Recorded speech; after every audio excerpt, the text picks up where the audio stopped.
За да се вработат 5 штипјанки на лажна посредничка и дале вкупно 93.000 денари. Станува збор за 40-годишна Скопјанка со иницијали ОС која се представила како вработена во Македонски пошти.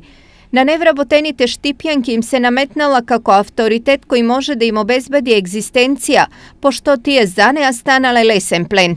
Довела во заблуда 5 лица од Штип со лажно прикажување дека е вработена во дирекцијата на Македонски пошти и дека ќе посредува за вработување со отварање на нова филијала на Универзитетот Гоце Делчев во Штип, каде истите ќе ги вработела како шалтерски работници, при што ги навела да ја дадат пари за вадење на потребните сертификати. Скопјанката од денес е со кривична пријава за измама, а ова не е прв пат таа да печали лажејки луѓе. За неа во полицијата веќе има дебело криминално досие и пријави до обвинителството. Случаи на измама има се почесто, па полицијата апелира до граѓаните да внимаваат и да не веруваат, особено кога за услугите им се бараат пари.